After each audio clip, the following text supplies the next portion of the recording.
YouTube, what is good? It's your boy Breadman17 coming at y'all with a quick little video today. I had a loyal subscriber. They commented on the last video. They're pretty much asking if they should look into a 2019 Dodge Charger RT. All right, so look, right off the bat, 2019.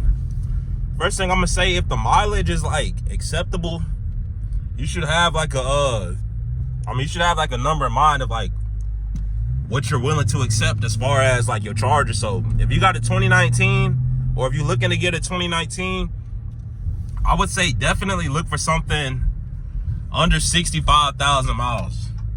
All right, definitely look for something under 65,000. And really, I mean, whenever I was doing my research, looking for Dodge Chargers, you know, V8 specifically, the RT more specifically, I knew I wanted something that was gonna be less than 60K miles. Like you can see mine's right here on the dash.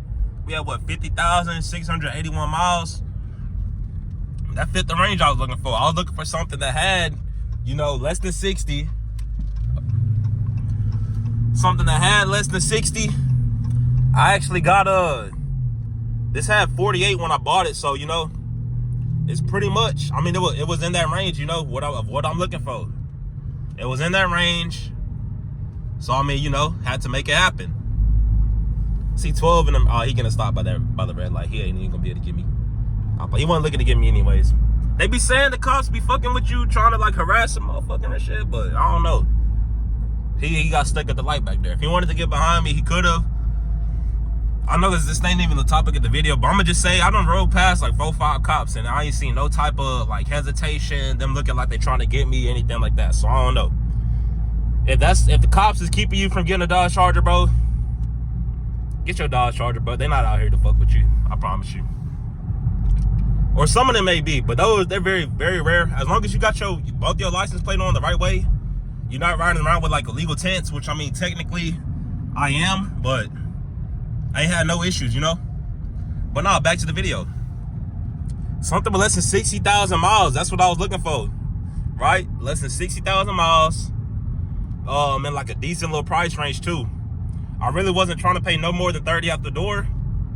I got like, I'd have to look at the exact number, but I want to say maybe like 35 out the door. Maybe, I think I got 35 out the door. And I got a 2022, pretty low I mean, again, it was within my mileage range. I could have got an older model with less miles, but I mean, that's not exactly what I was looking for.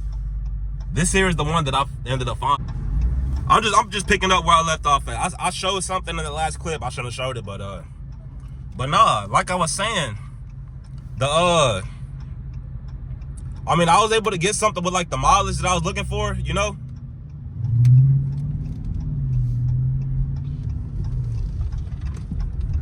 But I mean, the price range, yes, the price matters, of course. That's really gonna be like what determines your monthly payment and stuff like that. The interest rate, things like that. But the 2019, bro, as long as you got some baseline numbers that you comfortable with, bro, I say go for it. If I was in the market, or actually, I mean, we could use the 2018 for example, because I mean, I was in the market for an RT.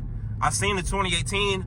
I'm gonna give y'all the specs that was on this 2018 that still made me walk away from the car. Okay, so I seen the car. They had it listed at like 26.9 or like 27.9. So really, that's like 27K, 28K before taxes, titles, and fees, things like that. You add in taxes, titles, and fees, that probably would have been like another 4,000. I'ma assume. So that would have put it at 32 out the door, bro. And we talking about damn, my voice is cracked. We talking about a 2018 that had like 75, 80,000 miles on it, bro. I'm gonna say 80K miles on it. Cause I mean, I really feel like that's what the number was. It may have been 75, bro, but 75, 80,000, bro. They damn near the same. So that model in particular, I would not go for that model. One, the price. Okay, if they would have told me, I was really trying to get them down to 22 out the door. If I could have got 22 out the door with that amount of miles that year, I would have been comfortable with that. It's January 2nd, 2025, bro. So that's 2018. In 3 years, that car gonna be 10 years old. So why would somebody pay $32,000 for a car that got hella miles on it, and then in 3 years it's gonna be 10 years old. My 22, it's 25. I still got what? I still got 7 years before my car 10 years old. My car 3 years old. 4 years younger than the 2018. So I mean, because of that, you know, that's really why I felt more comfortable getting a newer model. Yes, it had not more miles, but like a decent amount of miles, but it was still under that threshold that I had set, you know? But I mean, really, like, you'll find you a good one, bro. You'll find a good one. As long as you're doing your research, you're doing your due diligence, you'll find a good one. But let's say 2019, that'll be a whole another year younger. So I mean, 2019, if you could get it for like 30K out the door, bro, the miles that you want, or maybe 28, 29K out the door. All right, I'm talking about before, like, say you got to get a warranty, something like that. Before that, I say go for it. Or you may be able to take this route right here, bro. Get you an older Scat. If you feeling the 2019 RT, bro, you may be good trying to get you a 2018, possibly 2017, 2018, 19, 20 Scat, bro. Look at the Scat.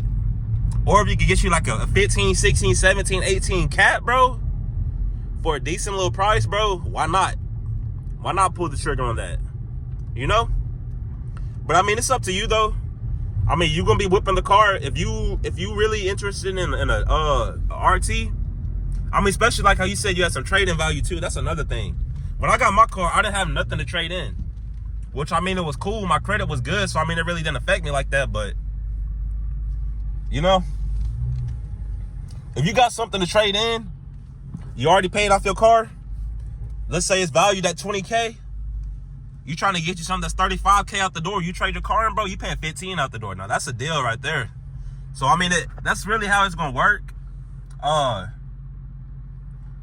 You'll know if you're getting a good deal or not. And if you don't know, ask around, bro. Ask folks if it's a good deal or not, you know. If it was me, I would say, I mean, I'm in my garage, so I mean, I can show y'all everything now. Once I go with the GoPro a little later, or I don't know, I might go out driving later. I might